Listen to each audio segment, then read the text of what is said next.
Hey, everybody.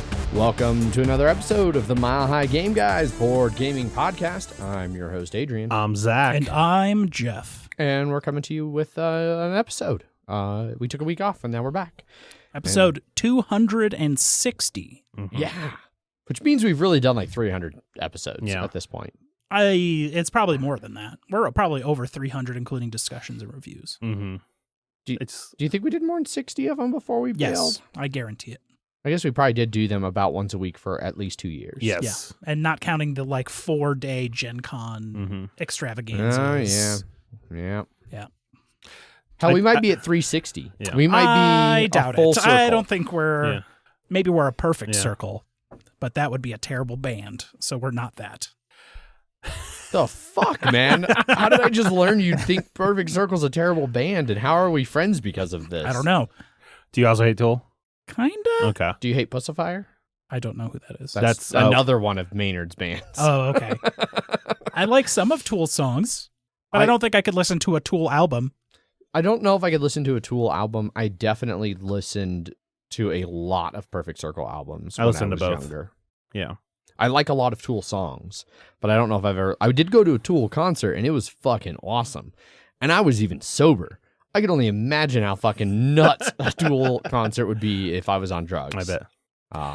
I do want to just state for the record, you two always give me shit about how long it takes for me to edit sometimes, but given the chance that when I couldn't do it and it was going to be you guys didn't even do an episode. I just want to have that out there. I mean, that's not entirely incorrect. I believe Adrian was busy. The editing was a very small part of the not wanting to record. There was other things that needed to be accomplished. I'm sure there was. It just seemed like a good opportunity. Yeah, this is a board gaming podcast, though. And now that we have that out of the way, now that Zach has thrown his shade all over the episode, let's talk about some board games.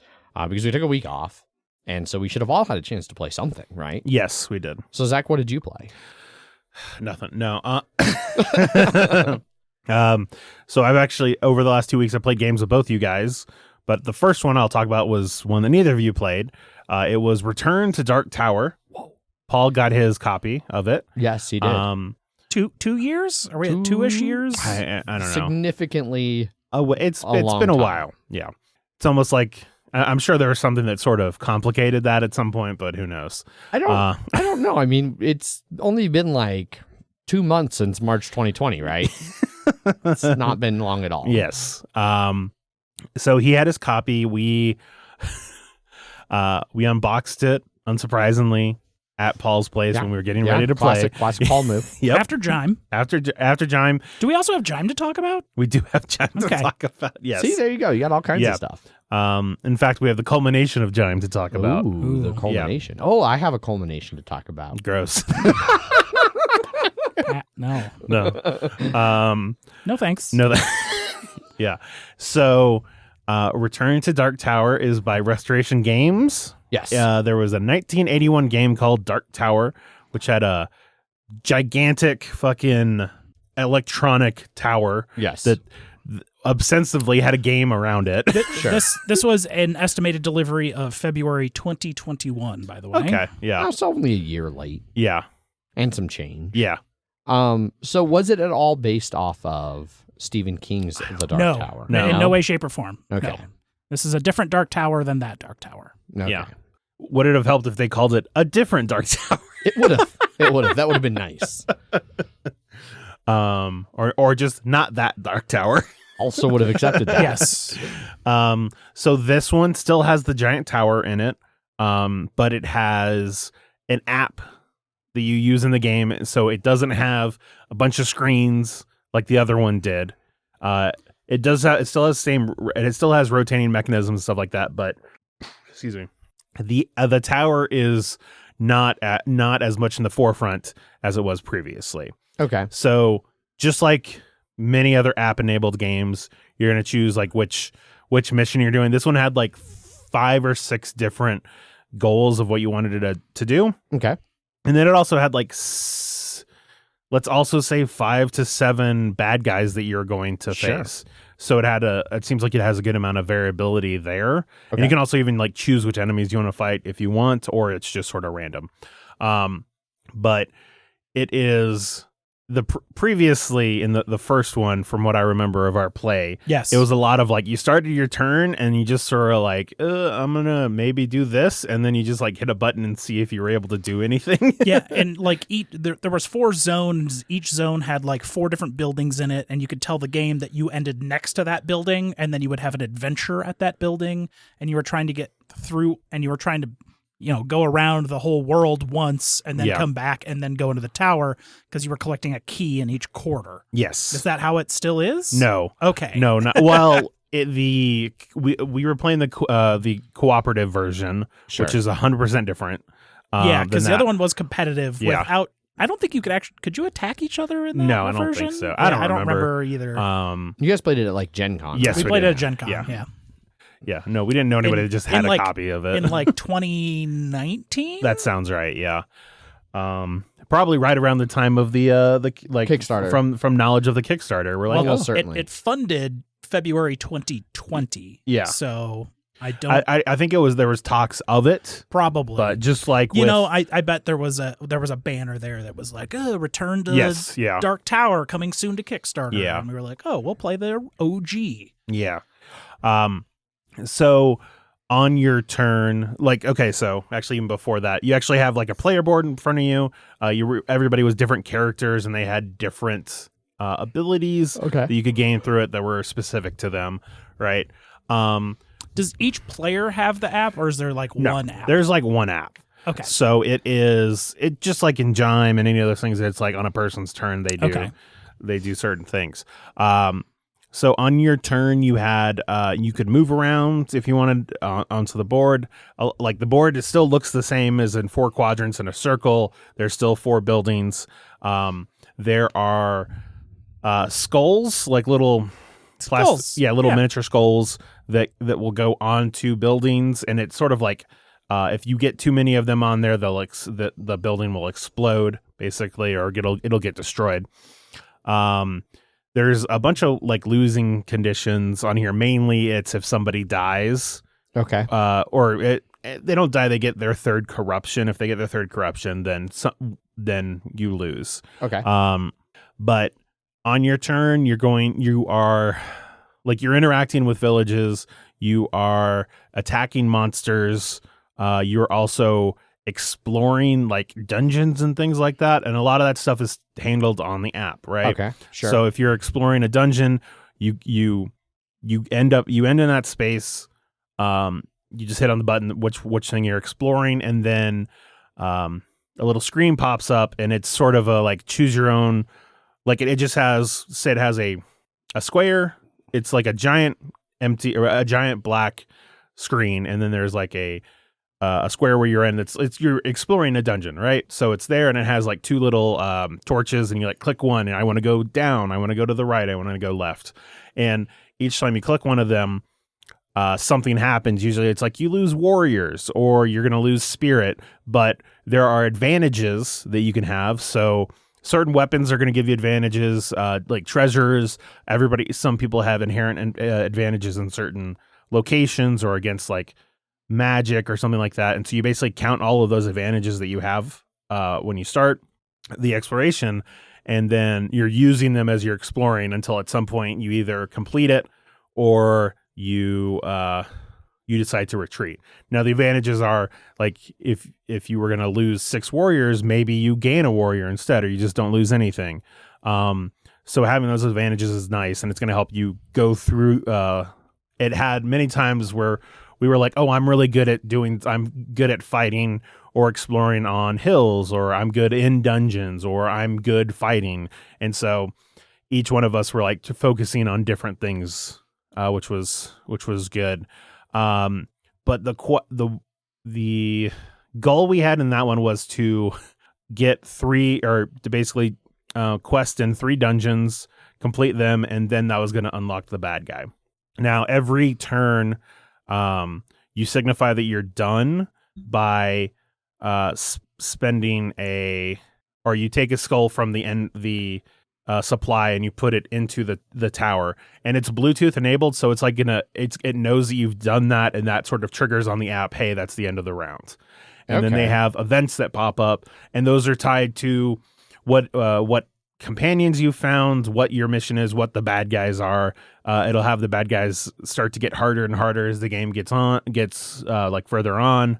And so we were just going around doing it, and then we ended up losing near the end when the bad guy came, because he had we were under the assumption that because when you attack somebody, you draw a certain amount of cards off of the app. So it just like shows like 8 cards and you're just like, I want that one, and that one.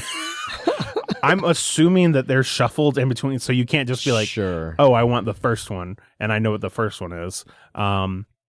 But regular enemies, like they have like 2 cards. And once you get through both those cards, then the enemy's defeated. And it's, if you ever lose something that you don't have, then you get corruption.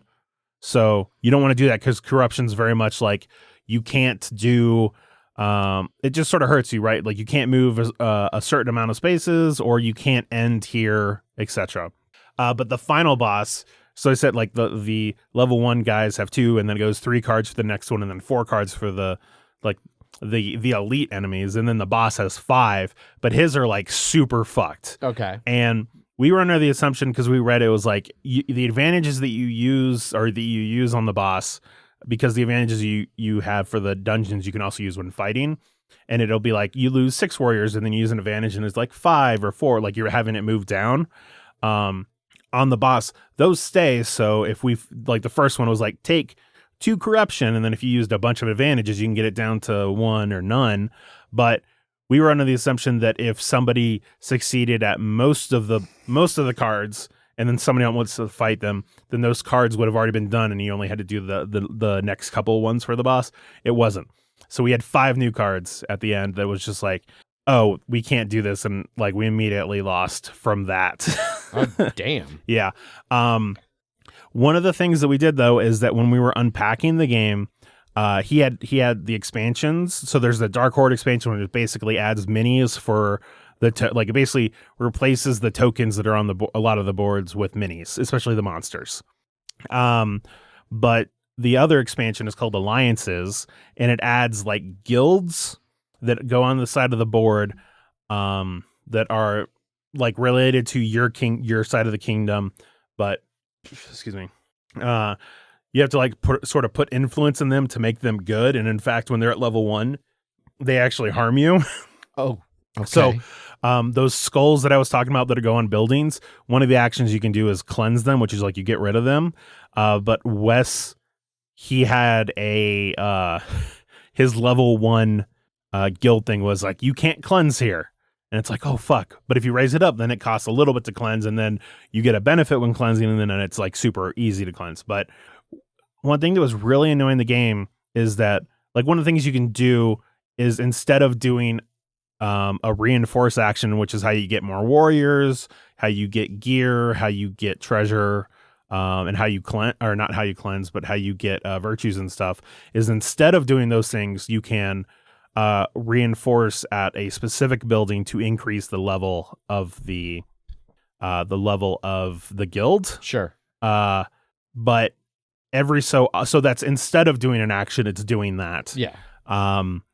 But every so often the game was just like, people with this, like people that had if there are any enemies near guild buildings, so like adjacent to it, then reduce the level of the guild by 1. And it took a lot to be able to raise those guild buildings up, or the guild ranks up, that it felt really detrimental that they kept going down, because it just felt like we didn't have enough time to do things. And then it turns out, like, looking at the expansion afterwards, it very much felt like I think that we're supposed to play with this once you have a handle on how the game, because it makes it harder. Because it very much felt like it was there weren't enough benefits that we could see to outweigh all the negatives that were inherent with the alliances. Sure. Or with the guilds. So I think the next time we play, we would just play quote unquote base. Okay. But I enjoyed it. It's a much more of an actual game than the previous one was. I can understand. I have seen some people complain of like previously it was all about the tower before, and now it's not so much, right? So the tower does do some cool things. It has a speaker in it still, and it even has a mode where you can be like, do you want it to still sound like 8-bit? Like super. Fantastic. Yeah. All right. Yeah.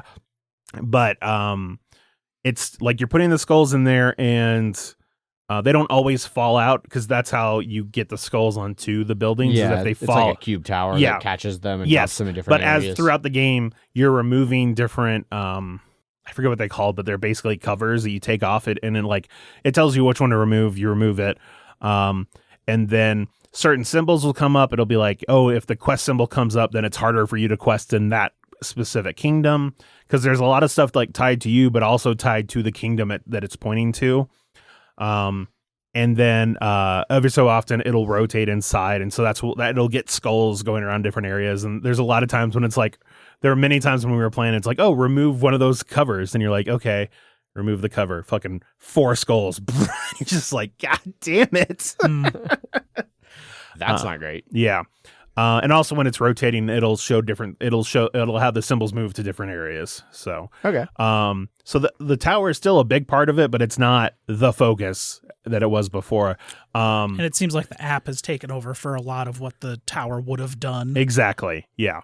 And now obviously you couldn't get a tower to do anything like what the app's doing, right? Sure, yeah. Yeah, so the app is much more complicated than whatever the tower yeah, used to even do. if you tried to make the tower now, it would still, like, you can make a better version of what that owned previously, but it wouldn't, because the tower was just like how many warriors you lost, how much gold you would get, how many monsters you were fighting against. And that was, you didn't have any control of anything. No. Like, you basically like, I'm gonna go here, and then you're like, oh, you fight a guy, like, it just tells you you're fighting somebody.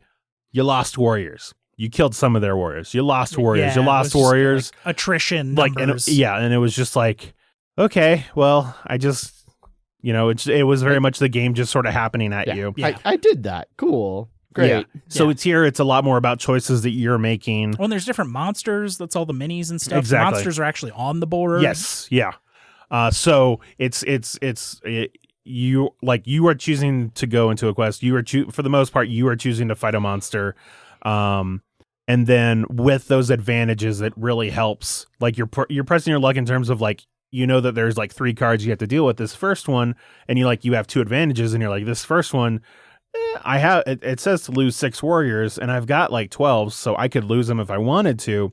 But do I want to use one of those advantages now, or do I want to wait? Because then maybe an advantage, or the next card that comes out is like, oh, lose a spirit for every skull next to you, and there's no skulls next to you, and then you're like, oh, well, that one was a freebie, right? So there's that, like, trying to figure out when you want to use those advantages, but like, you don't want to wait too often, because a lot of times it could just be like, oh, I had extra advantages, so then I lost shit that I didn't need to. Yeah. But yeah, no, I enjoyed it. I definitely would play it again. It's a lot more of a game, but it's still, you can still see some of that blueprint in there, but I enjoyed it. Okay. Yeah. Yeah. Mike Jones, Eric, and Paul might play it next Thursday when we were supposed to play Indonesia, but I'm going to be gone. Like, immediately I was like, hey guys, I'm not going to be able to make Indonesia because I'm traveling. And they were like, Paul was like, Dark Tower? And Chris Evans was like, I am not driving 45 minutes to play Dark Tower. Nice. So if he bails, then they might play Dark Tower. Otherwise, they'll play something else. I don't know. So what else did you play? Let's see. I also played, what's the name of that game, Jeff? That card game? The exit game, but it's a card. Deckscape? Deckscape. It was something to do you remember the actual name of it? Or it was just it was like a heist. It was like a Vegas heist themed. So it's one of those that's like a reusable, but better than undo. Yeah. Where it's just like, read text, go to this card. Nope, go back. This one has like check marks that you mark off for like how well you did as you go. So this one was a heist. We had 6 different characters. Each of them had like certain knowledge that they had, like specialties. So it was like the safe cracker and the demolitions expert. Yeah. So like and when it was basically everybody had little hints towards puzzles, right? So it was like there was a puzzle coming up with like dice, and my character. and you couldn't show anyone what was on your card, but you could tell people what was on you could your tell card. them. Okay. So like one of the puzzles involved like dice, and it was like my person knew something about how dice worked, which I wasn't able to say before Mike Jones was just like, we're going to do it this way. Way to go, Mike Jones. Yeah. Basically, they rolled like 6 dice and it came up to a certain number. And then you were like, okay, so what's on the opposite side of that dice? Yeah. And Mike Jones added it all up and it was very wrong. Yeah. And so You guys know how to do that, right? Yeah. In real life. Yes. Yes. Okay. Yes. Opposite sides always count up to 7. Yes. In theory, yeah. Which is what the note on my thing said. Yeah. Which, and it applies for any dice, not adds up to 7, but adds up to the number of sides on the dice, in theory. Yes. Like if you get a D8, in theory, all of the sides should add up to 8. Yeah. Like there's 8 sides. So Yeah. Yeah, there's famously 7 sides of a D6. yes. Sorry, no, it's 9. It's one plus? One, There you it's go. Plus 1, yeah. I think what was throwing me off is so like D10s though, like there's the 0 side, but that's the 10, and I think that does go opposite the 1. It's I for don't know. percentiles. I can't remember. Anyways, we had played one many moons ago, but this is definitely the best version of those like don't destroy kind of escape room deck games. Okay. Cool. Overall, it had some intriguing puzzles, but once again, it was like, unless you know the fucking answer, don't think you know the answer. There would be something that's very clear, but some of the puzzles weren't like super clear, and other puzzles were extremely clear. Yeah. There was one that all of us were just like, as soon as we got it wrong, but as soon as we saw what the answer was, we were all just like, man, fuck that puzzle. Yeah. Okay. Took about 90 minutes. Yeah. I definitely like the other one more. The magic one. I enjoyed that one more. Yeah, that one was like a magic. You were Yeah. like part of a magic trick. Was it the same like game system? Yes. Oh, Yeah. It was funny. One of the people we were Mike's coworker that we were playing with. They're because we were only playing with 4 people and there's 6 characters. 2 people got 2 cards each, and they got 2 characters that had the 2 sides of a puzzle. That when it got to that puzzle, they're like, "Oh, I can immediately solve this because I see all of the information. I just need to map it out." Yeah. So that was sort of funny, but also like I don't even know what that puzzle was because it was like they had the like the back side and the front side. So Yeah. yeah. Okay. Yeah, my guy was about picking locks, and so I knew what size key to put into whatever lock that we needed to open was. Stuff like that. Yeah. But yeah. Deckscape's good. Yeah. Still It's better no than exit. No, it's no but exit, but it's still, better than undo. it's also no undo. So But in a good way. exactly. Yeah. Okay. So we played that, and then you and I played more Pandemic Legacy Season 0. That is correct. We played April. Yes, we did. It's still going well. Yes. So we had a succeed in January and February, and Yeah. we had an adequate in March. Yep. And then we pulled off the succeed, Yes. but it was it was a succeed in that we accomplished both objectives, but we definitely Didn't fully complete one objective. exactly. Which is always a little sad. And it was one of those things of like in the moment we were like, I don't see a way for us to be able to do that. And then after we decided not to do it, to just sort of, get a D in that objective, as in we passed it, but it's not the best.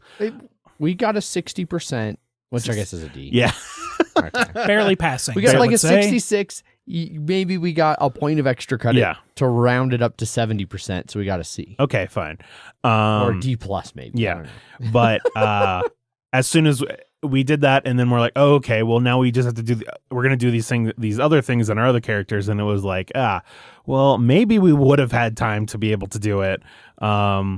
Yeah, it was one of those things. Like the only reason we would have had time is because the cards came out like in How an they did. ideal situation that there was no way to even math that out. Like we knew some cards were still in the deck that we needed, but we didn't know how many or where. So I think we still made the right decision. Yes, I agree. Because it could have blown up on our face. Yeah. Because we were at we were in danger zone. 5 incident tokens. Yeah. And there are a lot of spaces where it could easily have gone like we had 2 pop from the same card basically. Yeah. And we're like, oh, if we had that happen again on the wrong side, we could definitely lose this. So I'm still enjoying it. I'm definitely looking forward to where it's coming along. Yeah. I like a lot of how the different mechanics, like the mission log book, like I really like that. I'm already really intrigued by the personnel and like information files, like you're storing things that like one of them at the start of this one, they asked us a question about like, hey, what do you know so far? And it was like, I don't know if we're supposed to know this or if we're just taking a guess and that it will affect things later. And then luckily in the rule book, they were very much like, you can read like any of these things you've read before, you can read them again. And we're like, oh, thank God. So we had to like dig through the trash to be like, which fucking things did we read? Did we get to read? And then like we've started marking them now. It even says in the rule book, it's like, feel free to mark them so you can revisit them later. So now we're definitely marking them so we can go back and reread them. But I like it. It's very refreshing. Like it has a very familiar feel to Pandemic and to the Legacy series. Yeah. But it stands on its own very much as like its own game and doing its own things that are new and interesting. And I really like that. How far are you in it? July, August, maybe. Okay. Did July also fuck you? Because No, Matt we've only in had Slack one-ish. was like, July's hard. And But it was posted, Ian. It might have been Ian. Yeah. Posted 2 fails in July. It's been a while since we've played. Okay. I think it's where because there's 2 legacy decks in this game. And I think we were just breaking into the second legacy. Gotcha. deck. Okay. But I don't remember where that break is exactly. Gotcha. Yeah. No, this one introduced something that unfortunately we're gonna have to start dealing with now. But only very little. Yeah. Well, we were able to stem the tide on it, and we weren't able to this time, but it then added something in addition to that it was like, oh, that's a new mechanism I haven't seen before that looks like it could really suck. We sure did fuck up a lot of those early, and it's not great. Oh. Yeah.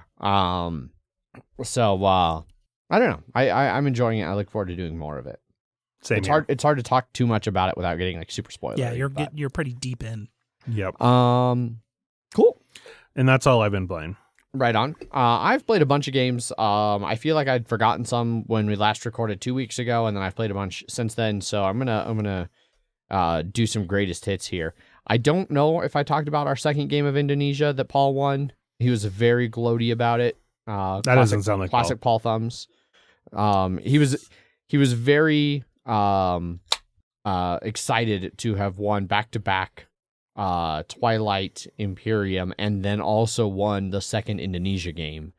I won the first one, so Chris Evans has done not great either time.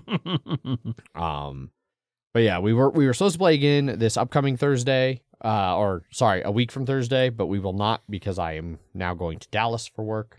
But starting kind of a monthly, like play a heavy game once a month for like 2, like this upcoming one was going to be our last. We're going to do like 3 games of it, and then we're going to switch to a different heavy game. But I'm really enjoying that. That's a lot of fun. I also played fairly recently 1889 with Mike Jones, Kaiser, and Eric. They came over here. We played. It was Mike Jones's full-on print and play copy of 89. How is that different? It's not different from a gameplay mechanic wise. It's different in that it is still a white box, but he didn't print a piece of paper to put as the image up front. Okay, I see. Yeah. Otherwise, it's exactly the same. I see what you're doing. Yeah. I missed it. It went over my head. Yeah. He should have known it was coming. He did a part of the reason it's not noticeably different is because he did go and like got a really good print and play version. Okay. Like Spared no expense? Spared no expense. Okay. He used the color setting on his printer. So and got high quality paper.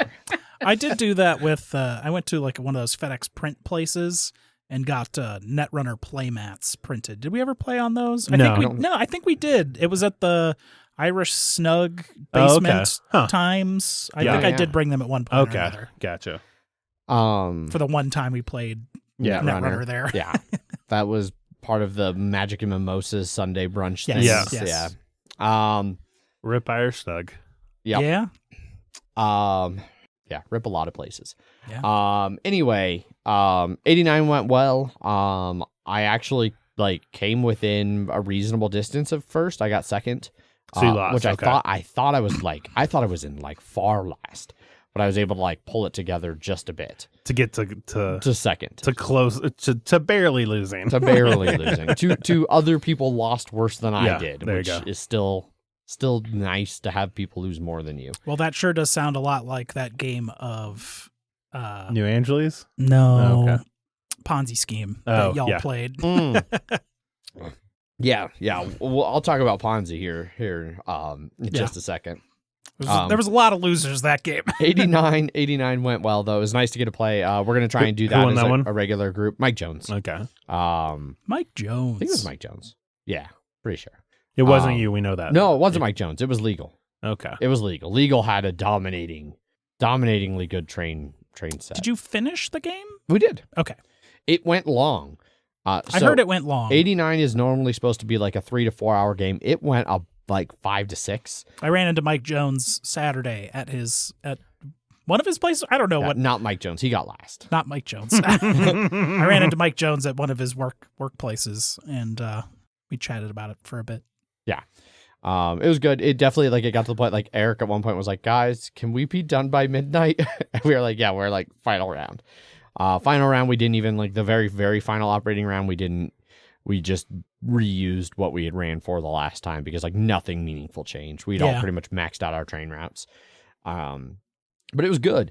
What really saved me and allowed me to get second was definitely Andrew stealing a company from me that wasn't in as good of a position as he thought it was.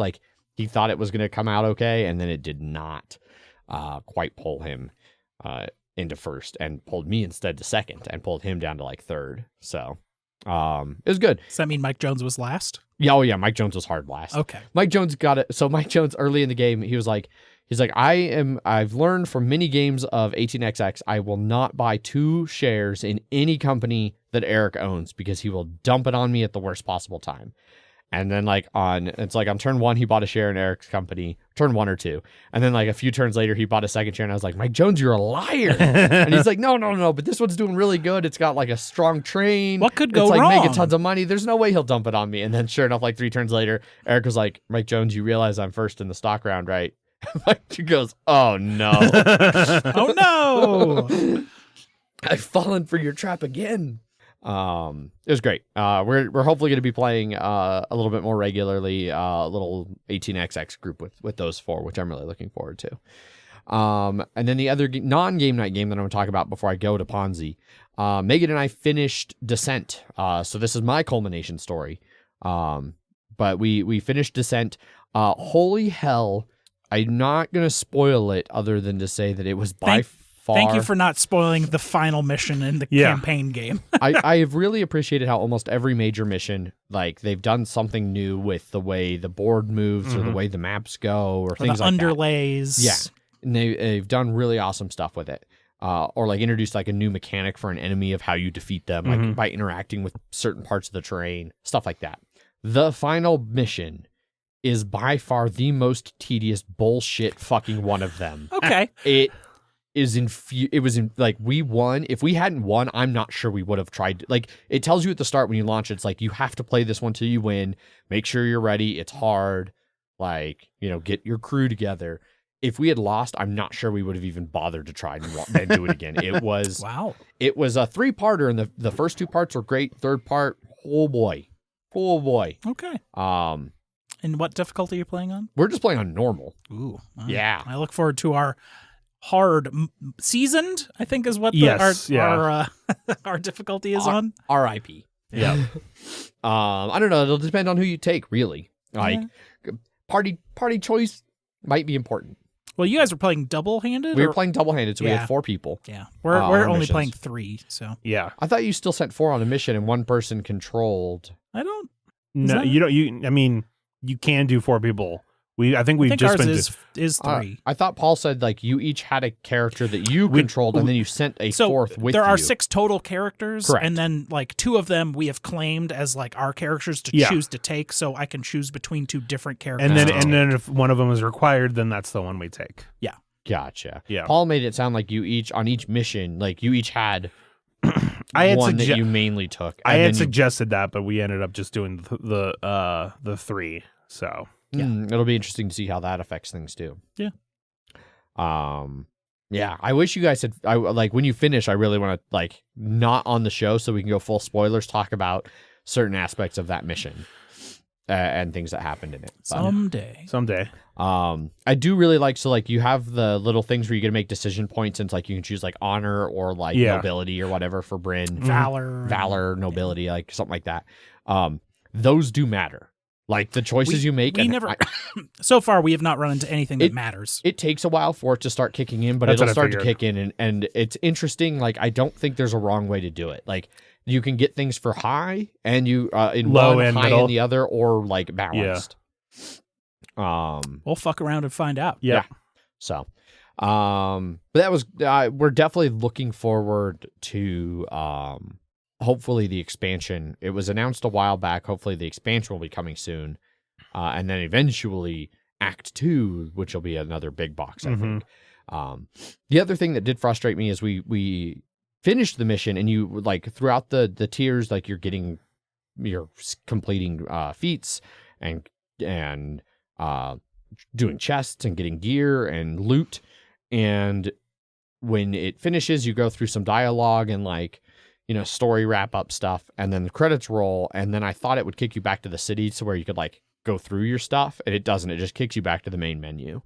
So I don't know how that's going to work. Like if you go to play the expansion, like if you're going to be able to reload and like somehow go into the expansion there, or if the expansion is something that's meant to be played like as part of the campaign. Gotcha. So what was your favorite character? Because I know, which 3 did you play? So I played Varix, Cyrus, and Kelly. Okay. And Megan was Bryn, Galadin, and Chance. Okay. My favorite of my 3 was probably Varix, but Cyrus is also a stone cold badass. Fuck Kelly. I never had fun anytime we played Kelly. And like there was only twice that I think I chose Kelly. Was that one? The dwarf artificer. Oh. I only played I've done really well with her on a couple occasions. I rapidly got to the point where I only played her when it was mandatory. Gotcha. Well, I had gotten a nice like support build. Oh yeah. Where it could trigger something, and then the other slot was it could like double trigger it, and it was like removing stamina off other people's weapons or any character's weapons. And when that procced, it was like, fuck yeah. Yeah. Game, because that would save someone else an entire turn of like resting to be able to pull that off. Sure. Where my hammer could just pull it off for them. Yes. Yeah. Okay. Yeah. Yeah, I know. Probably because it's I like didn't healing play people her. by hitting them. I had a very special relationship with the hammer. What was Megan's? Megan liked all 3 of hers, but ultimately, like Bryn was probably her favorite. Okay. Because Bryn is just an absolute fucking powerhouse. Hashtag support dwarf. But I know she liked. I think we rapidly felt that the Bryn Galadin combo paired well with Cyrus and Varix, like that 4 was great. I know I think I've seen the dragon once or twice, maybe. She did really like playing Chance. Yeah, like Chance is a ton of fun. But he just never felt quite as powerful, especially late game. But some of that is like it's such a tricky thing because like once one character gets a couple like improved skills or weapons, but it's like they're just fucking stupidly powerful. Yeah. I was a little frustrated. Both of my 2, Cyrus and Varix, had one weapon upgraded of their 2, but not the other. Both of Megan's, actually, I think all 3. I think Chance, Galadin, and Bryn had both sides leveled. So playing you. Very mild spoiler, you go into that final mission with 4 experience, so you get to stack like 4 up to 4 like skill cards. Because there's 1, 2. Bonkers. Is there 1, 2, 3, 4? Yeah. Well, no. So there's 1s and 2s. Is the only option. Gotcha. So, but it gets where you can have like 4 1s or 2 2s or 2 1s and a 2. which I think that's what but I think all three of us did. But yeah, having like 3 skills, some of which like really feed each other. And where we are in our campaign, we just got our second experience. Yeah, we just unlocked 2. Yeah. So it's great though. Yeah, cool. Look forward to some more of that. Ponzi. So game night Ponzi. So game night, I played some Skull and stuff. I'm not gonna really talk about any of that. The highlight was definitely Ponzi. So like, we had finished Skull and I went to the bathroom and I was coming out of the bathroom and Jeff messaged and was like, "Hey, find this person. They're there for game night." They're new. They're shy. They're not going to introduce themselves to you. Yeah. You need to find them. So, which after meeting that person, like they don't seem shy at all. But I also know how intimidating it can be to like try to join. I mean, group. even I was intimidated Same. when I joined. So. I sat at the strange bar and had a beer and then was like, "All right, Splendor, let's do this." Yeah. But so Wes and I had already pretty much decided at the end of Skull that we wanted to play Ponzi. Like I talked about playing Ponzi some other time earlier, and Wes was like, "Yeah, I want to play Ponzi." So we were like, "Hey, you're new to game night. Have you heard of Ponzi scheme?" And they're like, "No." It's like, we're gonna play Ponzi scheme. So kind of got through the teach. Some of that game is a little bit tough to. It's a rough first play of a game. Yeah, because it's like you're like this is a key aspect of the game, but that's not how you score points at all. It like you're only doing the money moving thing just to keep paying your bills. Yeah, like it's your investments that are what determine points. Yeah. And, so we started playing, and early I was doing it, and it's the same thing that happens at every game.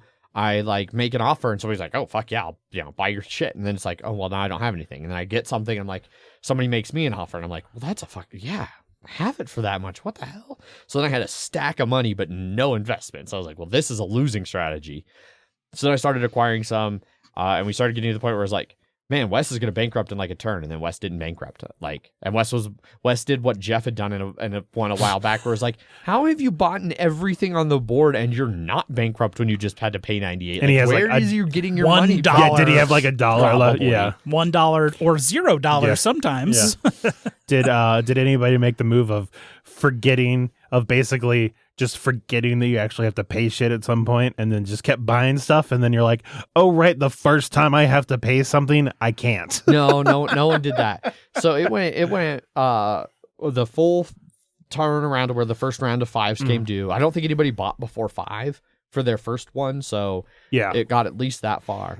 So people started paying. Like we made it, and I think we made it another like what would have been another full rotation. I think I paid my 5 twice. But then the next rotation, 2 people went bankrupt, and ouch! Like it was both me, like, and I thought somebody would buy from me for sure. Like I thought people knew that, like, thought I had a lot of money, so they would offer me to try and get some of my money to pay their debts, and I would just be like, yes, I will take that money to pay my debts. And then no, that did not happen. And so yeah, I went bankrupt, and the guy playing across from me went bankrupt. Jacob, I think. Yeah, that sounds right. So then they were new. Yeah. New to me. Of the Jingleheimer Smiths? No. Oh, okay. Yeah. But Wes and Alex? I don't remember her name. April. Yeah, I thought there was an A in there. Wes and April, neither one went bankrupt.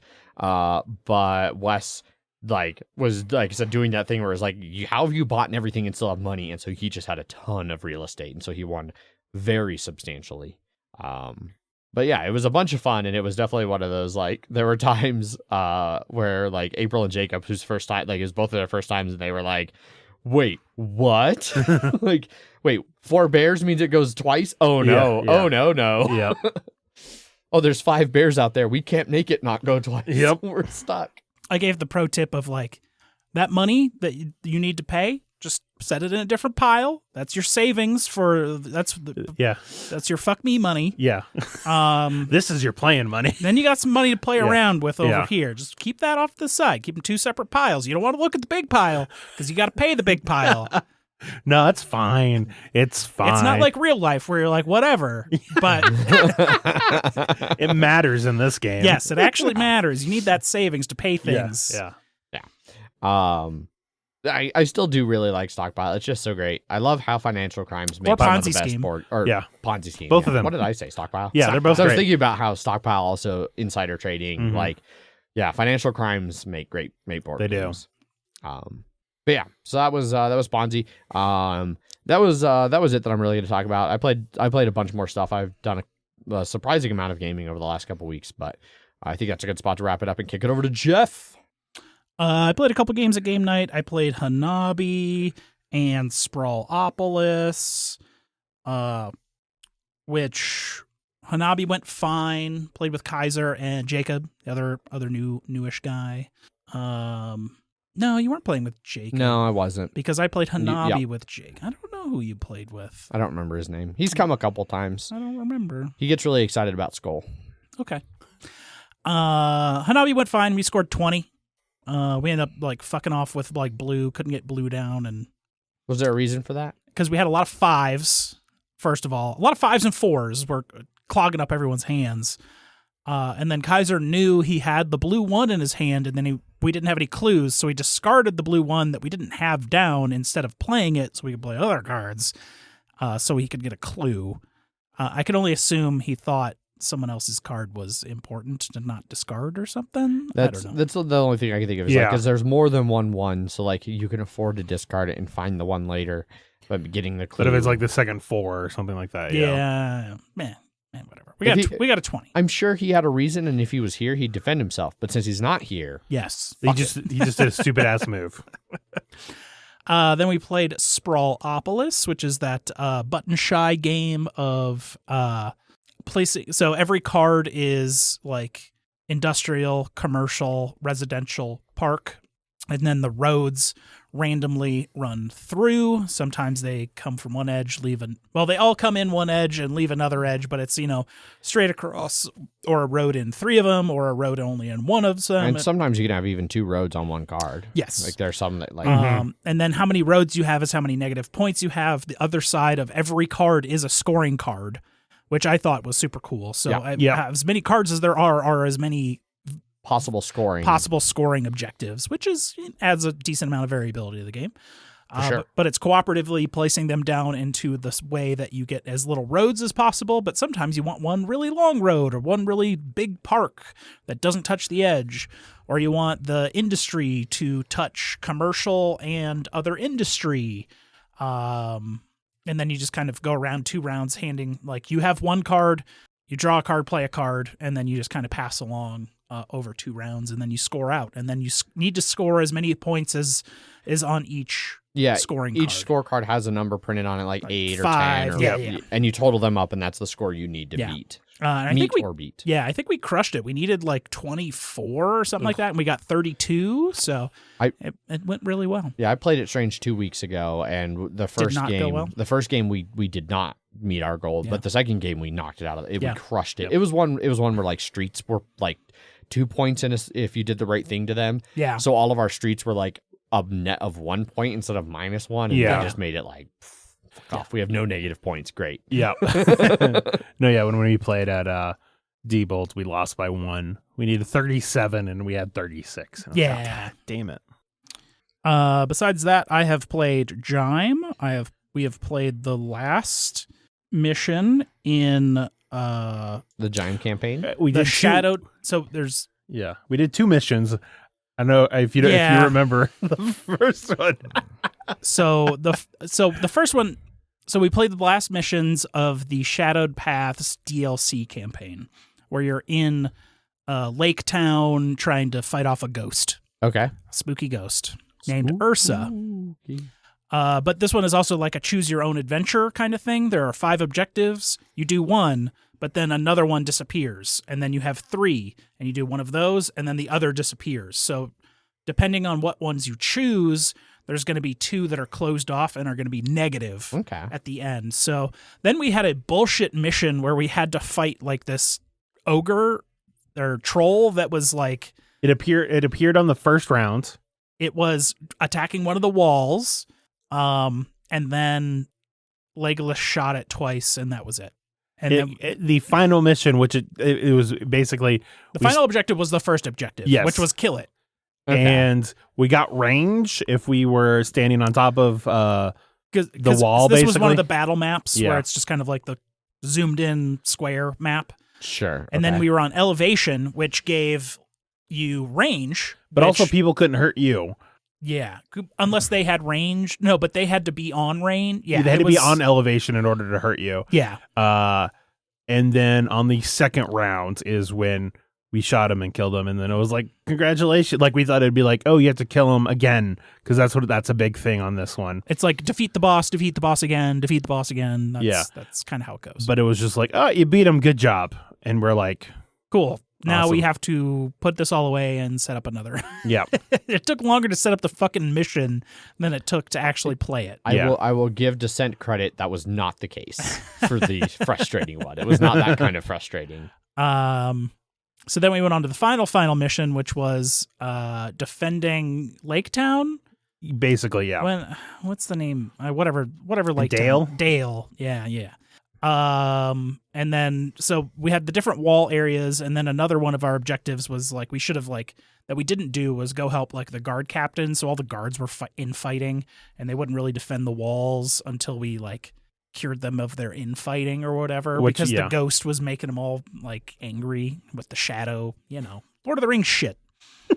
And then we had to just kind of like go beyond each wall to like, I don't even remember why we wanted to explore past it, because the further we explored, the further the monsters would be spawning from it. And we didn't want the monsters to be in Bree, because at the end of every round, it was like, tell us how many monsters there are in Bree. There was only one round where there was one, and it was like, make sure there's not more than that, or else. Yep.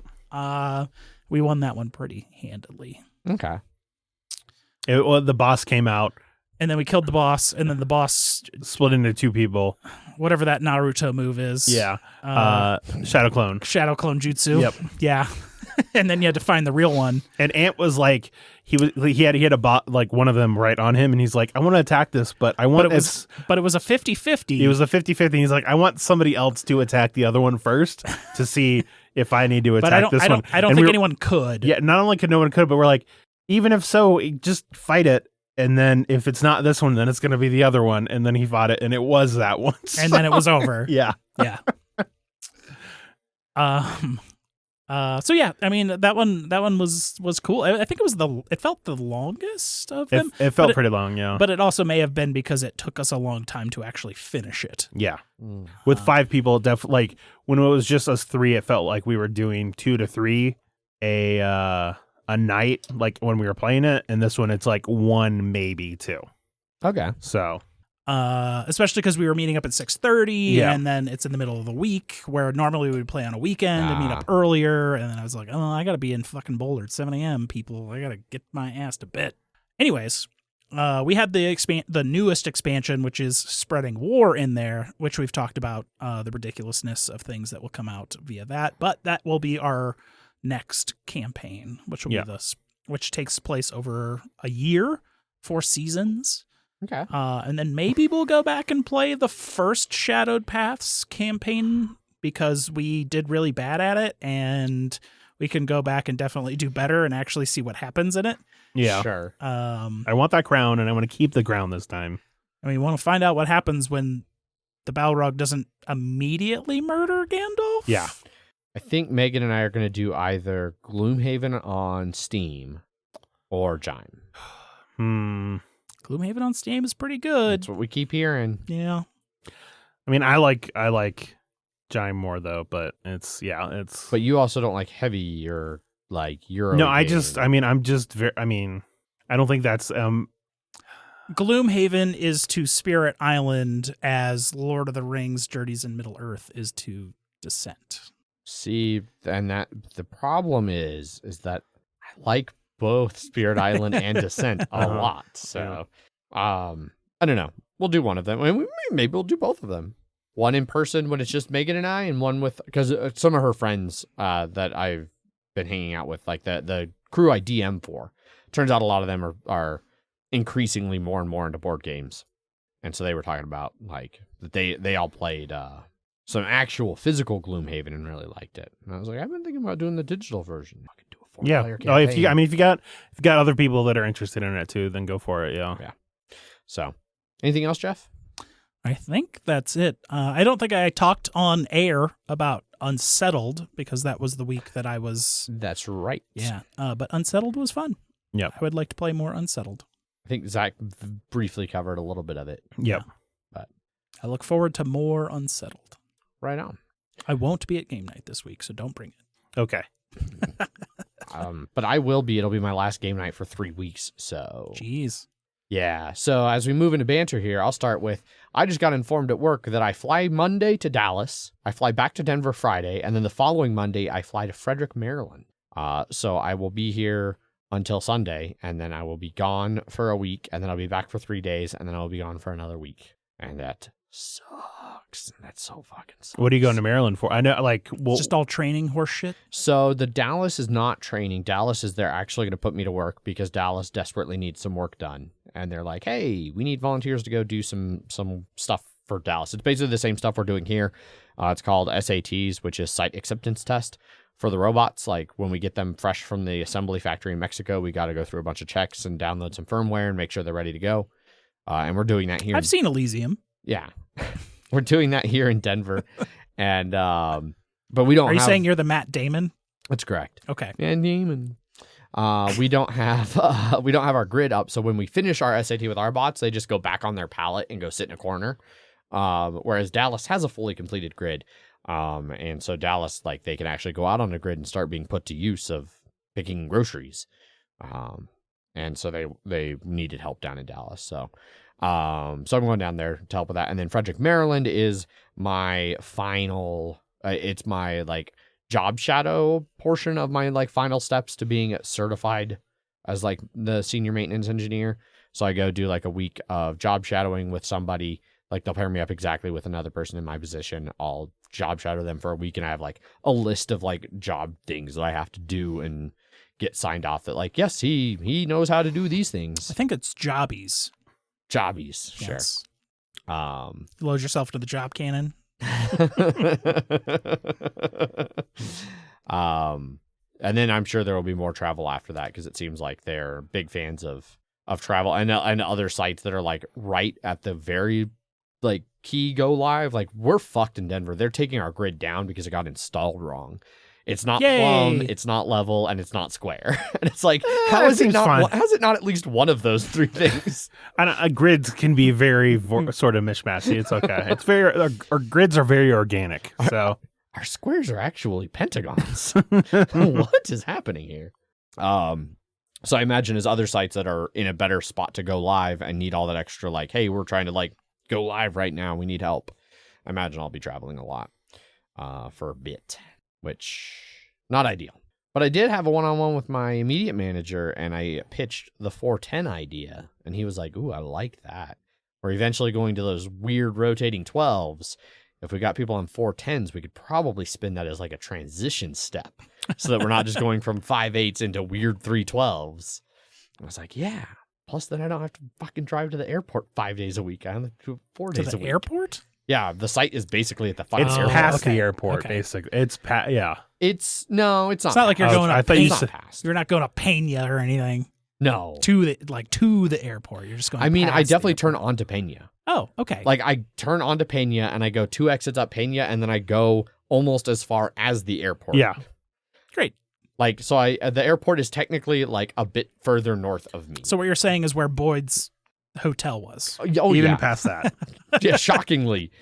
Because it turns out Denver goes even further than Boyd's airport. Didn't hotel. you say it was like right here? Yeah. Yeah, that's for me. That looks like past the airport. Yeah. Like as in it looks farther east than the like airport. Well, and normally so you'd be going to the next line because it's the one that has the weird two. This right here. it's Oh, that one. okay. So you're going into the showed middle. me of, the wrong one. So That's the possible. airport is already in the middle of nowhere. So you're going past the middle of nowhere. Correct. Okay. Yeah. It's by far the worst thing about that job is the bullshit fucking commute. Now that tune will change in a year and a half when we actually add our night shifts, at which point the worst thing about that job will be having to work nights every other month. Hooray. But hopefully by then So not only will it be changing days, but it'll also changing between days and nights. Yeah, it's going to be great. Can we make like a percentile roll for when Adrian is available? The nice thing is that the schedule is a year out. So I will be able to like be like, here are the Mondays that I am free to work or record, and here are the Mondays that I am not. And we'll just we'll work on what we work on. Although hopefully by then maybe I'll be looking for a different job or be ready to move to like the next tier of manager or something. Like I'm trying to get a manager position right now, so maybe in a year and a half I'll be at another tier manager that won't be on that bullshit shift work. I don't know, we'll see. Year and a half's a long time. There's no way to know. There could be a whole fucking pandemic between now and then. Yeah, everything could blow up too, so that's good. Yeah, we could all get nuked. Yeah. Well, Colorado Springs could get nuked, and then we can slowly die of radiation poisoning. Yeah, fingers crossed. I don't have any whole lot else for banter. I can confirm Paul saying that Gentleman, the like prequel to The Gentleman. No, the Kingsman. Kingsman. Prequel to Kingsman sucked. Disappointingly bad. You also didn't like the Adam Project, right? I did not like the Adam Project. I watched half of it. What the fuck is the Adam Project? It's the new movie from Ryan Reynolds and Sean Levy. Oh, yes. Yes. He goes back in time to see, and he sees himself. Yes. Yeah. And somehow doesn't break, the space-time continuum. Going back to the Kingsman quickly, I even pinpointed when because this was another rare Paul turned it off in the middle of the movie, fuck it, which I think was preceded by Wonder Woman 1984. But I pinpointed in The King's Man when he was... Oh, when was it? It was at, let's say, trench warfare portion of the movie. Okay. Yeah. That was when I was in peak checked out mode. I was also playing No Man's Sky, and like some of that happened, and somebody gets shot in a not ideal way, and he was like 1 out of 10 turned it off, and I was like, was it at this part? And he was like, bingo. And I was like, yeah. I hated that part too. It's fucking stupid. Yes. Just the whole movie through and through.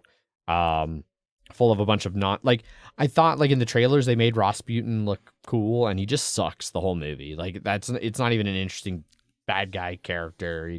Everything sucks. Yeah. The final like twist at the end sucks. Everything is just shit. Everything sucks. Adam Project was just bad science stuff, like constantly, whatever. and like just I don't know. One, it's time travel, so you always gotta. Yeah. And I mean the that time travel was never the bad science that I had a problem with. It was all the like ancillary science stuff around it of like, we're like near this big machine that is generating a huge electromagnetic field that ripped the buttons off of my shirt, but I can hold on to an assault rifle just fine. It must be made of fucking it's a plastic one, it's fine. Yeah. Titanium. Yeah, titanium. Although then that same also, said rifle shoots a bullet that then because of the magnetic field curves and kills somebody it wasn't supposed to. Spoiler alert. It's because the bullets were made of tubes. Yeah. Sure, but but when they're in the gun, it's fine. They look, the gun blocks there's the magnetic a Faraday field. cage, so it's okay. Sure. The magazine is a Faraday cage. Bingo. Fucking bingo. I don't know if that's how Faraday cages work. I know. It also does. It's definitely not. It's definitely not. Pretty sure Faraday cages do not block magnetic force. It also has some very serious Star Wars Episode 1 vibes of like, now this is pod racing, of like, well, now this is VR remote control fighting with a fucking kid that I wanted to punch repeatedly. He got bullied, and I understand why he got bullied. To be fair, I was like, because I was happy. Yeah, I've only seen half of it so far. Which the first half I was like, it's fine. It spirals. Yeah, so I figured. But I was like, man, they picked a kid who was like, I feel like this is peak Ryan Reynolds as a kid, like Ryan Reynolds now as a kid. And I was like, they did good casting with that. I vaguely remember an Instagram story from probably years ago at this point where it was him with like that kid in his back seat or something like that, and the kid said something funny. I don't remember. Yeah, it was, but I just do vaguely remember that now. Yes. That you're talking about it. There are some humorous moments, and like the beginning starts out stronger. Yeah. But then it spiraled very rapidly towards the end. Well, it was no Tomorrow War. Did not see was that. that the Chris Pratt one? That was Chris Pratt. Time travel. Also not great. But although better. I think it was more entertaining. I thought it was fine. It was a Starship Troopers level of without any commentary. I was So gonna say. No social commentary. remove any social commentary or thinking in any way, shape, or form. Which But to they be- shot things. To be fair, the movie removed so much of the social commentary of the book for Yeah. Starship Troopers. It rapidly just became a cool movie about shooting bugs. There was definitely commentary. Yeah. A little bit. They left some in there. But just Service same as- guarantees same- citizenship. just thin enough Yes. that so many people don't understand that. They don't. Yeah. No. They're like, yeah, no, you're not getting the message. Like RoboCop. It's not. It's Oh, not. yeah. RoboCop is about how. Oh, we that really is- want a RoboCop. Yeah, that's bad. It's bad. It's bad. It's about bad. But it's not just about running over a No. goo guy with a car. No. Well, even though it's really cool. Yeah. I actually had completely forgotten about the bullshit and completely unnecessary fourth act in Tomorrow War. Because that movie should have ended a solid 45 minutes sooner than it did. Yes. It's like, wait, what? Was supposed to be the sequel, you guys. You forgot to separate the sequel. Anyways, Yeah. I have watched TV. Good for you.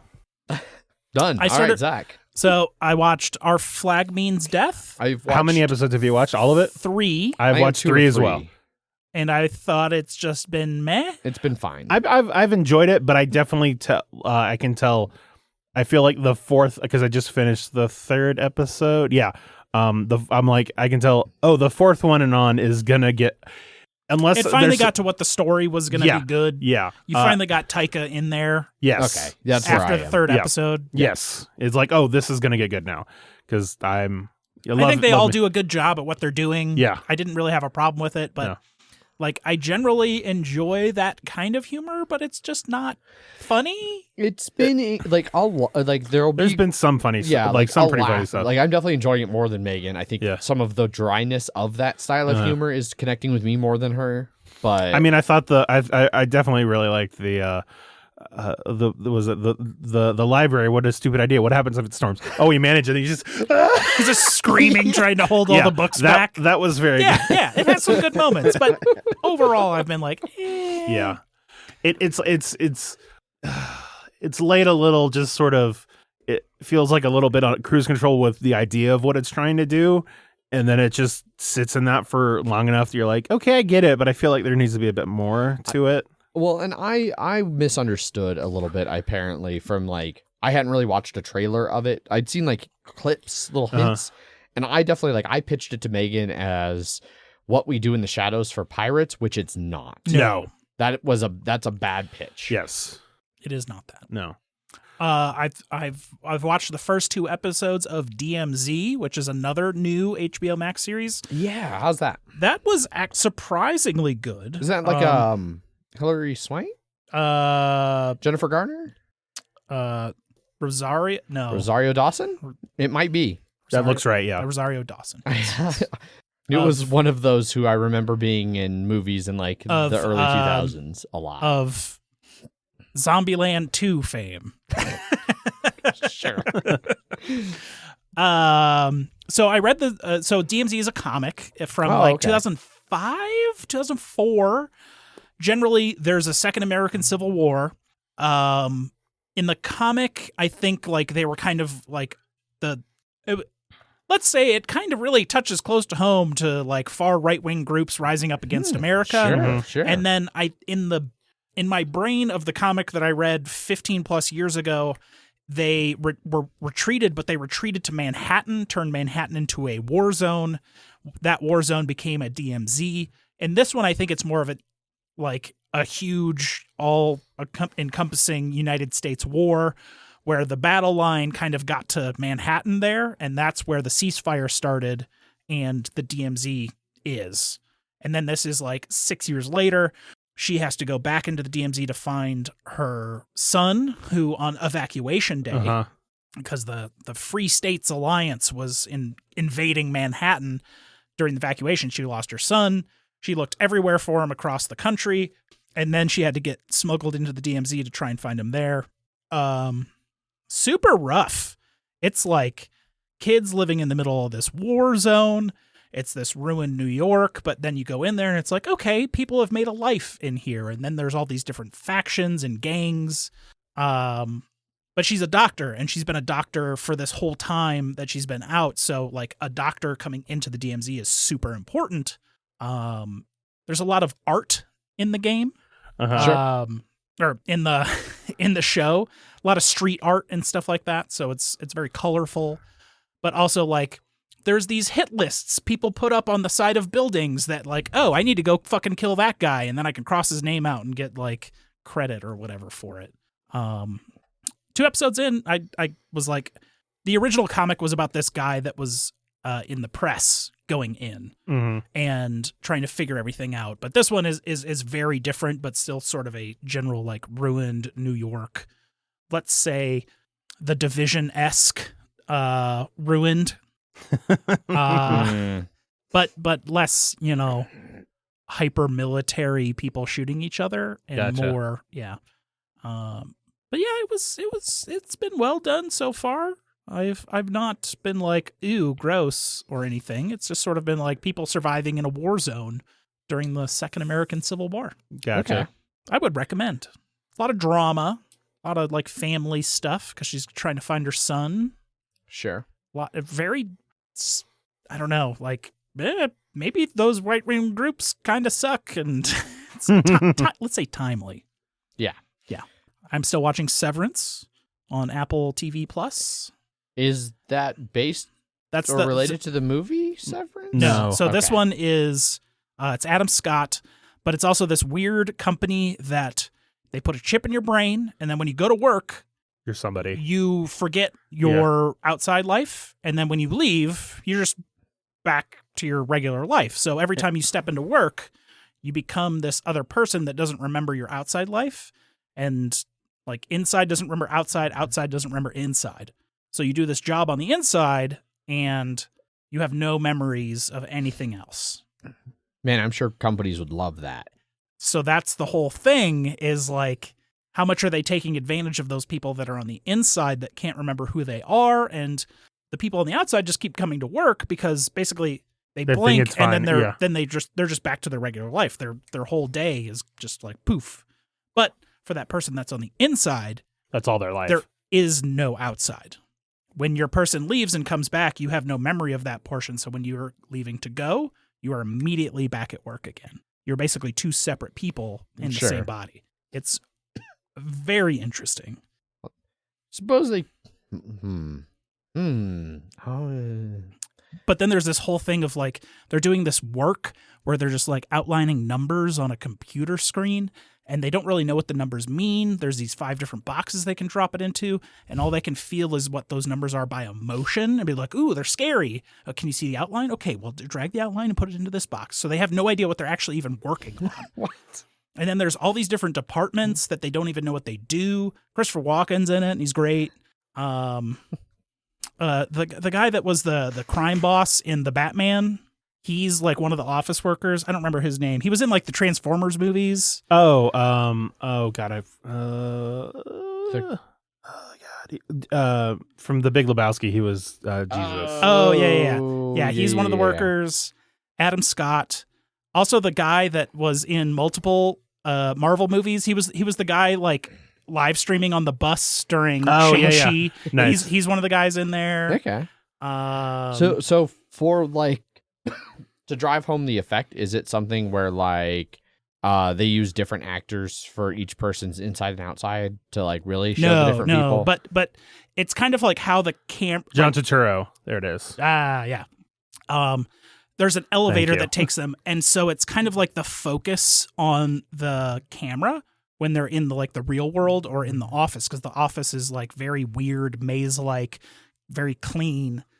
And is it just like this one company does this, or is this like all jobs in the future? I think it's just this one company. Oh, so then there's working for a weird company. And then there's all of these like rights groups that are like, you should not be doing this to people. There are people that are like going in there and building relationships inside, like, and where the people on the outside, like on the inside, they don't know if they're married or in a relationship, and maybe they build an office relationship and get knocked up while at work and don't know about that outside of work.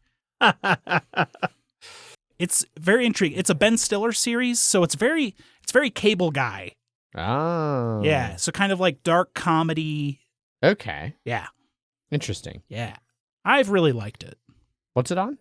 Apple. TV. Well, You can get a free trial, and then actually, I think I still have an Apple login from somebody that I borrowed to watch all of Ted Lasso. oh, there you go. Because Ted Lasso's fucking great. I really want more Ted Lasso in my life. You will have it at some point. It's supposed to be a long time before season 3. Yeah. So. And I think season 3 is the final season. Yeah. Oh, wow. Yeah, it sounds right. Yeah, which I respect the move of like, hey, we know this thing is wildly stupid fucking popular, but we're gonna like just tell a good like story arc and then end it rather than like drag it out until it becomes, I don't know, Scrubs fucking interns or something. Mm-hmm. Med school. Yeah, that's what it was. Yeah, season 9, 10? 9. Yeah. And then one last thing. There's a lot of jokes in Scrubs, by the way, so that show ended like 10 years ago and it ran for like 10 seasons. So like season 1 is like 20 years ago. Yeah. There's a lot of jokes and things in there that just don't hold up. Yes. No, A probably. lot of transphobia in some of those early episodes. Yep. And then one last thing, and the most important thing. Formula 1 happened this weekend. Oh, shit. Fuck yeah. So it was the first race. It was in Bahrain. This is all the new cars. Any drama? Oh, fuck yeah. Nice. Oh, boy. All right, so the Russian fuck is out of Haas. I like Zach's just I'm glaze. listening, but Yeah. I don't need to. I'm in passive mode right now. Yeah. So the Russian fuck is out. Zach's in work mode. He doesn't remember his outside life. Yeah. It's your inner, it's your innie, and then there's your outie. That's your difference. So the Russian fuck is gone. So he was on the Haas team. He was the worst driver. He finished 21st out of 20. Was he gone? 21st out of 20. Yeah. Because one other guy got sick, and then another driver came in, and he finished further than him. Even though they all had 0 points, he had finished at a higher position than him because he's done nothing but last. So he technically, even though he was in one race, was 20th out of the 21 drivers. So he was 21 out of 21, even though there's only supposed to be 20 people racing. So as a reserve driver. Was he out because he sucks and is bad and No. he's out because of Ukraine stuff? They axed him. So Haas's number one sponsor was a Russian oligarch fertilizer guy, and so they had to drop the sponsor, and because that sponsor's only was giving his son that drive, they were all out. So they brought a guy in from 2 years ago, Kevin Magnussen. So the team's still around. Kevin Magnussen got brought in. He used to race for them, and it was like last minute. And then Mick Schumacher, son of Michael Schumacher, is the other driver. Oh. Came in last second. All new cars. Qualifying happened. Ferrari's great. Mercedes isn't doing great. Red Bull's about where they were before, so it's definitely a Ferrari-Red Bull fight. But Haas qualifies 7th. They hadn't done anything except 19th or 20th. They got 15th one time because the other 5 racers crashed. Haas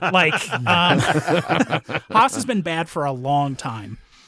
If you watch Drive to Survive, Gunter Steiner is their team principal, and he's great. He loves to curse. There's meme pictures of him kneeling next to a tiny boat. I highly recommend you look them up. Race happens. Ferrari's in front pretty much the whole time. Red Bull's right behind. And then Max Verstappen's car just fucking implodes. Like with a couple laps left to go, he's got to go in the pits. He retires. All right, so now it's Ferrari 1, 2, and then Perez, the other Red Bull, is in third. Literally last lap, first corner, engine dead. Spins, car's dead. Hamilton, who had qualified like 5th or 6th or something like that, is now on the fucking podium. Mercedes car kind of sucks this year. Bottas, who was the other Mercedes driver from last year, ended up finishing 6th. Haas ended up finishing 5th with Kevin Magnussen, who only literally had weeks' notice to be able to drive in Formula 1 again, got 5th place. Bottas at his new Alfa Romeo got 6th. He was kind of the other Mercedes guy, so he was used to being in tons of points and stuff like that. Russell, who started 9th, got 4th. He's the guy that took Bottas's seat. So it was Ferrari, Mercedes, both Red Bulls out. Haas, Alfa Romeo, who got like 1 point last year, Haas, who had 0 points for 2 years, ended up with 10. They're currently third place in the constructors after one race, behind Ferrari and Mercedes, which is fucking insane for how terrible they were last year. Who finished 19th and 21st. Let me remind you. Yeah. All McLaren fans are ready to start sticking forks in electrical sockets because they were about 18th and 20th, I think, at one point. And they finished like 4th last year. Yeah, it was a nuts. With the new aerodynamic rules, everyone can follow closer. They can pass. They can pass closer. And there was 3 laps of Max Verstappen and Charles Leclerc, Ferrari and Red Bull, fighting for first, passing each other and like fighting lap after lap after lap, where last year it would have been, let's do this once and then all of my shit is exhausted, and unless I got it, like I can't get it back. Like, and now we were like lap after lap. So it was a pretty good race. How are the new cars?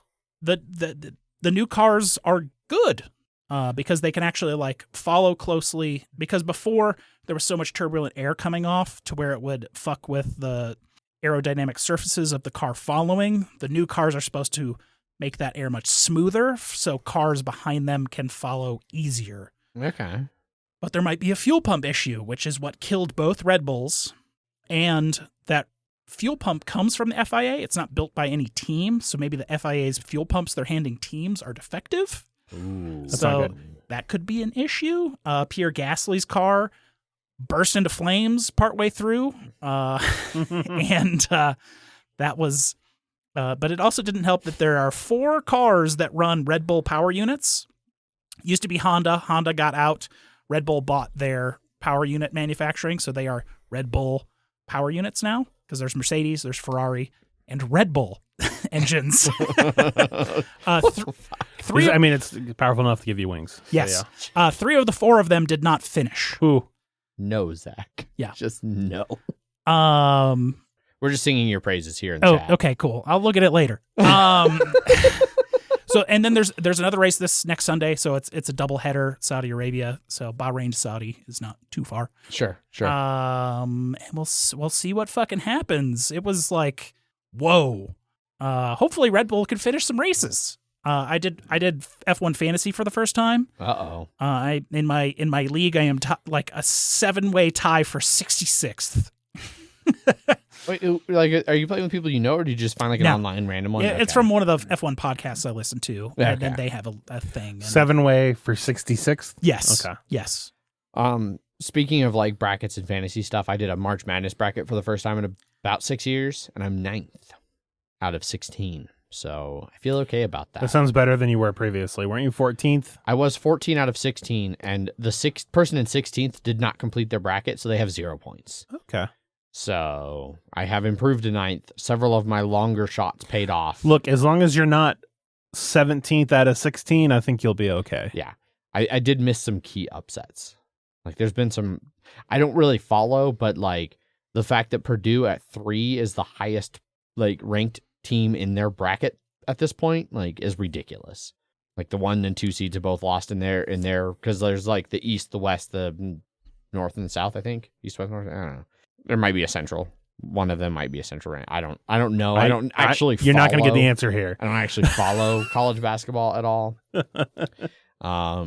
But last thing about Formula One, there was a new Chinese driver. It was his first ever race in Formula One. Placed 10th, got 1 point, becomes the 33rd driver of all time to ever score points in their premiere. Good for him. Last year, Yuki Tsunoda, a Japanese driver, also did it on his first. Nice. So we have a Chinese and a Japanese driver in Formula One. Cool. There's been more Japanese drivers, but first time ever Chinese. Interesting. Hall went and drove, not F1, obviously, but he went and drove fast cars in Vegas on like a smaller track. Yeah, one of those like get a fancy car and pay hundreds of dollars and get some laps. It was like $4.99 for like 5 laps on like maybe a mile track. I think they upsold him to like the 7 or something like that. Yeah. Well, the price he said that they were in for before they got upsold wasn't on the chart I saw. So they must have like a deal somewhere. Yeah, probably. And then they Was got that for all of them or each? Each Ugh. Each person pays that per car. Yeah, like the McLaren they had was like $700-800. I think the McLaren was $699 for the shortest time frame. Yeah. But Paul said it was pretty great. He got up to like 115 on one of the straightaways. He just needs to know to slam on the brakes. Yeah, he said that was don't brake through the corners. Yeah. You want to brake and then turn and accelerate out. Yep. Yes. I know some of these things. Yeah. I don't know if I know how to do them. Mm-hmm. There's a big difference between knowing what to do and knowing how to do it. Yeah. All right. So we're gonna blitz news and Kickstarters. No one else talk. Only me talk. All right. No banter for me. Sounds good. Oh, does Zach have anything? I don't know. It depends if you want to be done. I don't know. Well, what does Zach want to talk about? Hang on. Kickstarter wasn't super exciting. No, okay. No. We're still doing my shit, but Zach gets to talk first. Yeah. Okay. Oh, Jesus. So I went away for a week for my grandpa's memorial and then also just to hang out with my parents. Wow, bummer. Yeah. Well, he passed. It was Georgia and Florida, so yeah. He passed a year and a half ago, so it's not like it was anything new. Well, and that's why I feel like making the joke that you're bumming us out by talking about this is acceptable because it's not like right after he died or something where I feel like an asshole. Yeah. So on the flight there, I left my iPad on the plane. As you do. I didn't realize it until halfway through my drive to Florida. Was it just like a moment where you were like randomly driving and you were like, wait, fuck? Or No. was it like you went to look for it? I had my headphone, or I had my the AirPod Pros in my pocket, and I was like, oh, I should put these in my my suitcase. And I went to put them in the suitcase, and where the iPad would be was nothing was there. And I opened it up. I went, oh, that's not there. Oh, that's still on the plane. And it went on to Greensburg or Greensville/Spartansburg, which is a city. I'm pretty sure you're just making them up. So. Yeah. So I called. It's like a D&D I called Southwest to talk to them about it. Those are very Carolina city names. Exactly. It checks out. I called them and they're like, we're experiencing a high function or, like a high volume. Thank you. Your time, your wait time will exceed 120 minutes. Didn't even tell me an estimate other than it's going to take longer than 2 hours. Didn't give me the ability to do a callback. So I was like, oh, fuck this. I'll call back later. Who was this? Southwest. I called the next day. I called the next day and it was like a 20-minute wait and they gave me a call back. So it was literally just at that point, it's like, we're completely slammed. We can't even call you fucked back right now. Yeah, pretty much.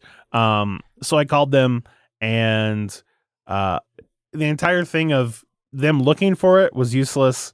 Or like the lost and found thing I found was useless because they kept just trying to be like, after like 3 or 4 days, they're like, we don't know where it is. And I was able to see on the Find My app, I was like, it is in the baggage terminal of this thing. It like, I'm seeing it right there. Here are pictures of it. I'm like, just do something with it. And they just didn't. But my dad had somebody who lived nearby. He had a friend that lived nearby, went over there, picked it up and has shipped it to me. So I was like, he just went, but I had whatever counter. He's like, yeah, I'm just going to take this one. Yes. Hope this works. Yeah. Hope this is it. See, so I lost my one of my hats. And it was like, you should have had an app for it. And then I wish I had a fucking like an AirPod on it or something. Yeah. Fucking Find My Hat app. Yeah. And it's the same thing. Like, I really feel like the person that I talked to, they were, I don't think they even called. Like, as I talked to them, like, I hadn't left the airport when I realized. Yeah. I was like waiting at baggage claim. I was like, fuck, they're probably still cleaning that plane. It's got to be there. Yeah. And I feel like she went like, yeah, they're not answering. It's like, you didn't even, there's no way you called. Fuck you. Yep. So Florida was hot-ish. It was honestly, it wasn't even that hot. It was just humidity sucks. It was weird. Yeah. How would I ever have thought? I know, right? I was there a month ago and it was fucking cold, and humidity sucks because it makes cold colder and hot yes, hotter. It does. There's no nice temperature for humid. No. That day also sucked because I had to get up. My flight left at 5 a.m. So I wanted to get to the airport at like 3:30. And if I was gonna sleep that night, I was gonna need to get up. My alarm set for 2 2:30, 2:45, somewhere around there, to just get up and go. It's good that I didn't try and sleep because that was also the day. The fuck are you trying to do? Jesus. Okay. It's not going to work. It's gonna work fine. Okay. Until you touch it. Anyways. Yeah. Sleeping. Sleeping. It's good I didn't try and sleep because it was the day of of Spring Forward, meaning that time went from 1:59 to 3 o'clock. And all my alarms would have been for 2:30, 2:45. It just would have skipped right past them.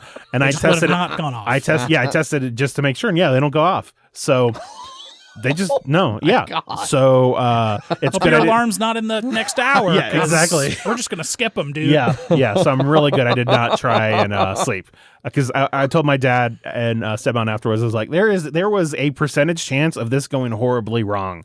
Just an FYI. But came back up from Florida, hung out with my mom and stepdad for a couple days, and I've basically been pushing them to watch all the Marvel shit on Disney Plus. Sure. And, now all the Marvel shit is on there. and now I'm like, I'm here. We're fucking doing this. So they watched. They also watched Encanto. Daredevil, Punisher. Yeah, exactly. No, but first we watched Encanto because I was like, you should watch this, which is amazing. It's real good. And then we watched all of WandaVision in one day. Nice. In a day. And I'll tell you, They're only like 20-something minute episodes. it's a lot better when it's all in just one big chunk. I could believe that. Because I definitely enjoyed my entire lifetime watching it. It's one we talked about that should have been a movie, whereas like Eternal should have been a show. I will agree with that point that Eternals might have been better with more in it. But I'm fine with it. I know you and Paul are definitely on the like it was too much, and Boyd too, I think. But I'm fine with how it is. Yeah. And I did find it funny at the end of episode 4 when the brother shows up. I was like, okay, I'm gonna spend about 10 minutes telling you what happens with the fandom when this point came out. Or when this guy appeared. This guy was another guy in another thing? Yeah. And it just... then they just cast him to fuck with you. Yeah. Yeah. And I was like, okay, here's all of this, blah, blah, blah. And just to be like, I know this doesn't mean anything to you. I just need you to know it. Because it's a whole bunch of like, oh, it's him. Okay. Or like, oh, it's they're just like, oh, it's an actor. That's an actor. Great. And I'm like, you don't get it though. You don't get it. He plays this character in a different franchise where he's technically not this character, but he kind of is this character. Yeah. And people so thought that this meant that this was the... Yeah. Yep. Yeah. But no, they just made a boner joke. Just a boner joke. So we watched that. They really liked it. Then we watched Shang-Chi. They really liked that as well. It still holds up. It's great. Yep. Because it's awesome. And then we watched the first 2 episodes of Loki, and they're like, we really like that. So I was like, cool. I was like, I enjoyed Falcon and the Winter Soldier. That one's definitely has the weakest ending, I feel. That was definitely the most COVID impacted. Yes. Across the board. Well, and it was one of those where they did a really bad job of like by trying to make the villain relatable, they made them too relatable. So it was like, wait, no, she's right though. Yeah. But like she's right. There's definitely some stuff in here that's good, and they aren't doing enough horrible stuff that you feel super conflicted about it. Until all of a sudden they just like go full evil for no reason. It's like, but wait, but no. But you were right. Yeah. This feels like corporate propaganda. Mm-hmm. Yeah. And then I'll mention that once we're done with this, but then they watched 2 episodes of Loki. They liked that too. They really enjoyed all the not corporate, but just like that old school thing. They really enjoyed all of that was going on. The bureau, just they really enjoyed the bureaucracy. They did, yes, yeah. It was great. Though. It was. They great. did such a good job with the bureaucracy. I miss this bureaucracy thing. Yeah. Oh, he didn't have a ticket. Dead. Do you have your ticket? Fucking shit. Fuck. Shit. Yeah. Yeah. No, they enjoyed it, and then that's all mine was. So okay. Jeff, go ahead. All right, news and Kickstarters. Fantasy Flight is going to start re-releasing all of the Lord of the Rings LCG stuff, like they're doing Arkham stuff. First one's going to be Angmar Awakened. Evil Reawakened. Whatever. Next up on news. It is Ingmar Awakened. Oh my goodness. Renegade has purchased the publishing rights to Crusaders. That will be done. They will be releasing a small expansion, which is going to add new buildings and new knight orders. Also, something weird is that some of the first copies that are going out will still have TMG on them. Yes. And then the Renegade will be. So they've clearly bought a lot. Yeah. Just real quick on that. With that game, do you have any interest in getting an expansion for it? I would get the expansion. I need to replay the game. I need to replay it, see like how I really feel how I feel about the game. Because I remember enjoying it, but I don't know if I enjoyed it enough to get the expansion. Right. I don't know if I really enjoyed it enough to still have it on my shelf. Right. It was a sent to us game because TMG actually was one of the few people that actually sent us review copies, which is disappointing. And then they went under. Clearly, it was the right decision. I feel like that was a coincidence. See you later, Stonemeyer. Yeah. Wait. Well, Grey Fox hasn't gone out of business yet. Yeah. But I'm sure we could still get review copies from them if we want. If we wanted to. Yeah. All right, next. Crowdfunding. First up, Habits, 9 Lives, Basket Boss. This one is from Board Game Tables. 97,000 of its $20,000 goal, over 1,300 backers, about 2 weeks left to go. You get 3 games. They've done this many times. 3 times before. Yeah. One is about animal habitats. One is about basketball, and the other is about... It's a trick-taking game about cat lives. Next up on crowdfunding, we have Tamashii, Chronicle of the Ascend. 600,000 of its $38,000 goal. 2 weeks left to go, over 6,500 backers. Do you like cyberpunk? Do you like minis with boobs? Boy, this is the game for you. You can get it for like $112. Yep. That's over on GameFound. And that's it for news and Kickstarters. There we go. I don't know what I expected, but it was not that. I'm glad I've exceeded expectations. Yep. Amazing. EE, I believe, is on my report card for that one. All right. Well, in that case, listener feedback, just to continue to blast through things here. We have, I accidentally closed it. Womp womp. I fucked it all up. Oh my God. I know I'm the worst. The absolute worst. There was no emails. No emails at milehighgameguys.com. No emails at milehighgameguys.com. There was, however, a comment over on the YouTube. There was a bunch of spam comments that we have to keep deleting off of our Game of Thrones. That are in a language we don't understand. Yeah. However, Paulo commented on episode 258 midword. 2 emails? Madness. I'm still here, but I have a lot of videos backlogged, getting to this one almost 10 days after it was posted. Better than most. Well, then we skipped, a whole week so you can catch back up. Yeah. Yep. So that was the real reason why. Yeah. We were just looking out for Paulo. Yep. So that's it for listener feedback. If you want to get a hold of us, there's a bunch of different ways to do so. You can send us an email. Emails at milehighgameguys.com. Find us over on Twitter. I tweet under at MHGameGuys. Zach_MHGG. Jeff_MHGG. I believe that we still have punchboardmedia.com up through April, maybe May. Through April. And so you can find episode things over there, episode posts with like show notes, links to the news and Kickstarter items that we just fly through when Jeff takes over like that. Yep. As well as, most importantly, links to things. We gave them as much importance as they needed. The Board Game Tables one is good, and people should check it out. Yeah. But most important link on any of those things is link to the Slack channel, because that's where everything happens. It's where the donuts are made. Yep. Yeah. Come join the Slack channel. It's a bunch of fun. Lots of opportunities to hang out with us and other fans of the show. There's a whole entire fucking channel that is slowly dying for the daily deduction, like Wordle, Quirtle, Octortle, Global, Worldle. All of those things, sports channels, looking for online game channels, whole 9 yards. Come check it out. It's a bunch of fun. That's going to be it, because Zach needs to get out of here in a big hurry. We did a lot of banter and a lot of board games in the first half of the show. Yes, we did. First, robust 5/8, 6/8. Robust content. We didn't even talk about sumo.